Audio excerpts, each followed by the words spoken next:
என்னோட நேம் நல்லம்மாள். நான் வந்து ரொம்ப வருஷமா ரொம்ப கஷ்டப்பட்டிருக்கேன். என்னோட ஃபேமிலியில பெருசா வசதி அந்த மாதிரிலாம் கிடையாது. ரொம்ப கஷ்டப்பட்டிருக்கேன். சப்போர்ட் அப்படின்னா ஃபேமிலி சைடு வந்து அம்மா அப்பா அண்ணன் தம்பிங்க அக்கா தங்கச்சிங்க இந்தாண்ட எடுத்துப்பட்டா ஹஸ்பண்ட் வீட்லயுமே யாருமே எனக்கு சப்போர்ட் கிடையாது. எப்படிதான் நம்ம வாழ்க்கைய வாழ போறோன்றதே தெரியாம நான் வாழ்ந்த நபர் தான். நான் வந்து இந்த இடத்துல வந்து ரொம்ப கஷ்டப்பட்டு போயிட்டு இருக்கும் போது எனக்கு வந்து 10 வருஷம் டிஃபரெண்ட்ல எனக்கு 2 குழந்தைங்க. அப்படி இருக்கும் போது என்னோட பையனுக்கு வந்து ஏஜ் ஆயிடுச்சு. சரி நம்ம ஏதோ ஒரு வேலைக்கு போலாம், அவங்க எல்லாம் சம்பாதிச்சு கொடுக்க மாட்டாங்க, நாம சம்பாதிச்சு நம்ம வாழ்க்கையை நான் வாழ்ந்துக்கிட்டதான் உண்டு அப்படின்ற ஒரு கட்டத்துல நான் இருக்கும் போது நான் கார்மெண்ட்ஸ் வேலைக்கு போனேன்.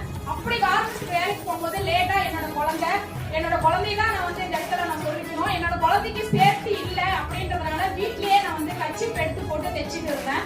அப்படி தைச்சிட்டு இருக்கும் போது எனக்கு ஏதாவது வீட்டுல இருந்து ஏதோ ஒரு ஒர்க் கிடைக்காதா அப்படின்னு நான் நினைச்சிட்டு நான் பார்த்துட்டு இருந்தேன். அப்படி பார்த்து